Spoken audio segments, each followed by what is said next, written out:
treasure.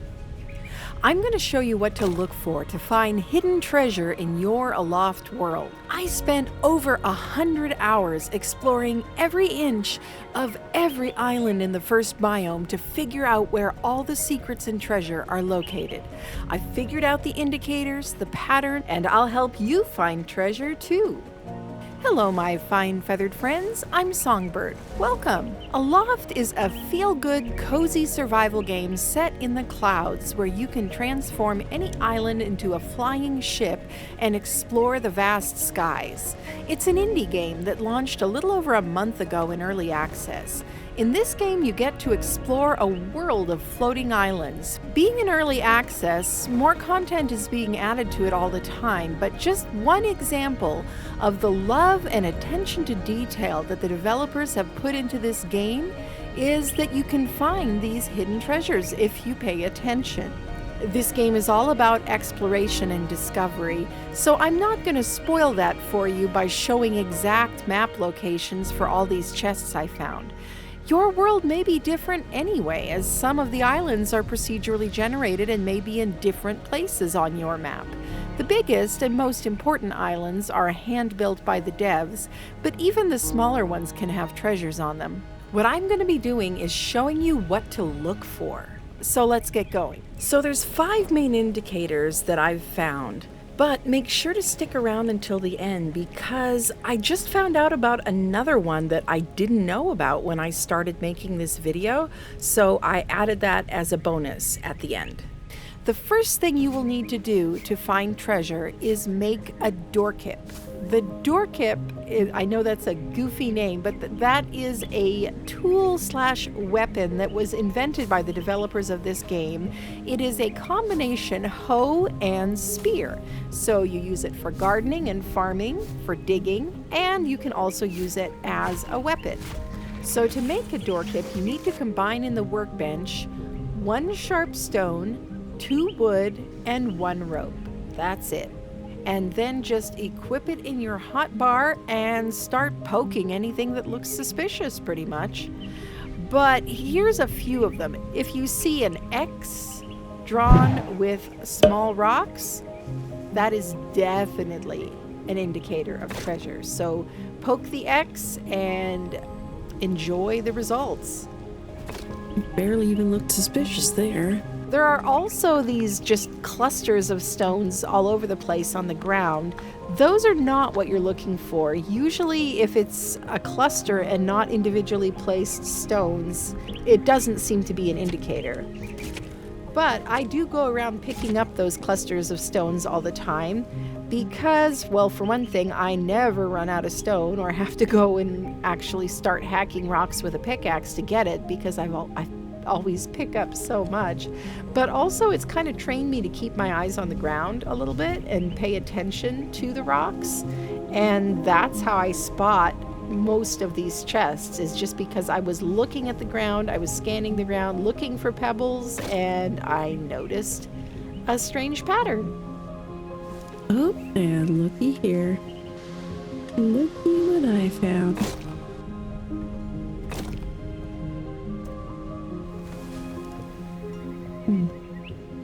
Oh, what do we have here? What do we have here? Woohoo! Oh, nice. Now on the green islands in the starting biome, which is Emerald Isles, I found treasure on over half of the islands in this biome when I searched every single one in my starting world. There was treasure on more islands than there wasn't. So if you're willing to just, slow down, take your time, and see what there is to see. If you just fly in and grab the most obvious stuff and fly out again, you'll miss stuff like this. And this is not a game that's meant to be rushed. This is a game that's meant to be enjoyed. It's meant to be relaxing and yet also stimulating. It also gets that itch to explore going. You just want to know what's on the next island. What's in the next biome? Ooh, X marks the spot. What are you? Oh my gosh, we got a goat. Hello, goat. Oh, we gotta restore the island's ecosystem. Another indicator to look out for is a perfect ring of small stones.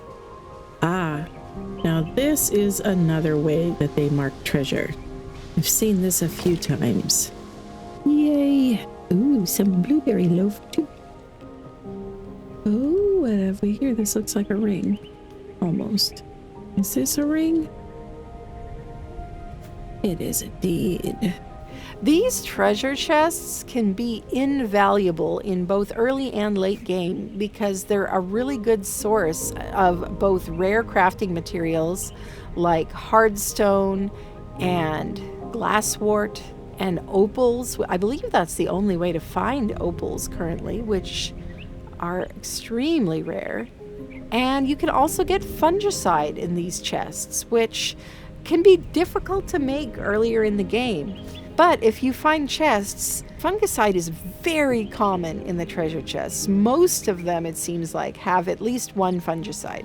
So you need that to get into some types of caves and special locations. They may be blocked by a fungal membrane that has to be destroyed by using a weapon coated with fungicide. You also need fungicide to cure any sick animals that you happen to find along the way. Oh, what is this? Oh, it's a little goat. Oh, Daisy. Hi, Daisy.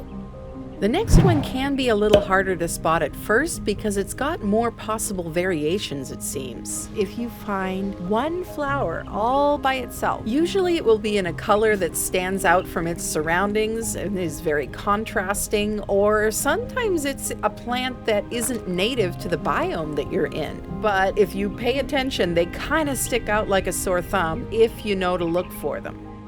Look at that. It was just this lone glowy flower here. In this case, it wasn't a flower. All right, so I finally found another chest here in Fallen Heights. I found this little nook that looked very purpose-built here.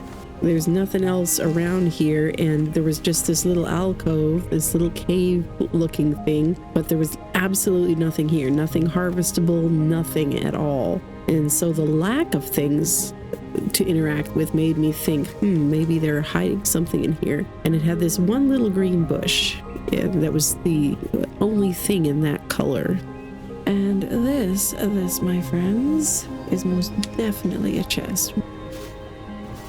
At least it is in the emerald biome. Apparently not in this biome. That's too bad. It's not 100% of the time, but it works often enough to stop and give it a quick poke at least. Too bad. I was so sure. That is disappointing. Chests are so rare in this biome. I was really excited. You know what else would be really disappointing? If you forget to click the like button. These giant trees, if you see a giant tree that has a space under it big enough for your player to go into when they're crouched, 9 times out of 10, it's got a treasure chest under there. Even if there's no other indicator, no X, no lone flower, no circle, just if you can fit underneath one of the trees, just start poking around. So I've been looking high and low among these Fallen Heights islands, the first archipelago of them that I found. And this is the first chest that I've found. They do seem to be less common here than they were over in the Emerald, what's it called? Emerald Forest or whatever, the other biome. So interesting. I was just kind of poking anything that looked like it might be vaguely suspicious. No X marking the spot or anything. Ugh. Something glowing. How do I get in there? I have to chop down some of these things. Oh, there we go. Oh, it's just these. Well, aha! There is a chest.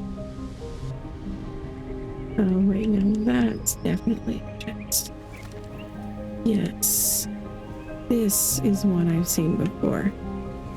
The gap under a tree with the flowers, the glowy flowers. Gotta be. There it is. Knew it was there. Another indicator that you'll sometimes see is arrows. If you see an arrow, you'll definitely want to go in the direction it's pointing at and poke everything that looks even vaguely suspicious. Yeah, that definitely looks like an arrow. There's some kind of secrets. I usually just walk in as straight a line as I can, just poking the ground. Another one. Sometimes it's a hidden chest. Sometimes it might be pointing at something else, like a hidden cave or some other cool thing. Often in these islands that have arrows, you'll find more than one arrow, all pointing kind of in the same, at the same area. So they may all be pointing at the center of the island or all pointing at one particular spot. So keep an eye out for those as well. Oh, there we go. It was a chest.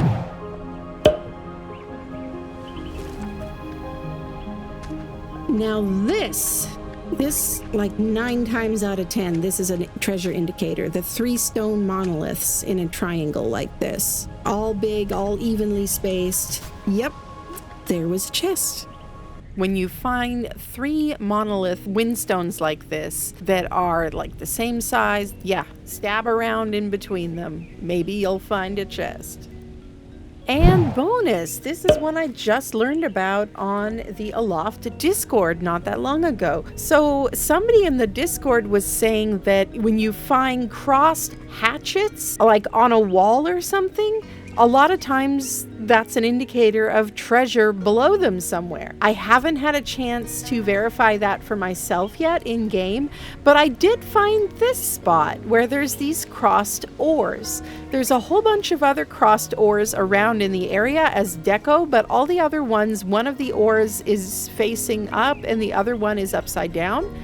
This was the only one that had them both facing the same direction in the X, and sure enough, there was a chest there. So yeah, I'm telling ya, just go around poking anything that looks suspicious. But I've given you some ideas of things to keep your eyes peeled for. If you enjoyed this or if you have any other questions about Aloft, you might enjoy my live streams. I stream here on YouTube every Tuesday starting at 6 p.m. Pacific, which is 9 p.m. Eastern Time. I'll link one of my streams or other Aloft videos here for you to check out. The streams are great for putting on in the background, and we can hang out as you go about your day. If you watch to the end, please leave a treasure emoji in the comments. Oh geez, there are so many baddies here. Okay, I went flying. I'll be back. Yeah. They knocked me off the island. Yeah, they can do that. Sometimes they jump off too.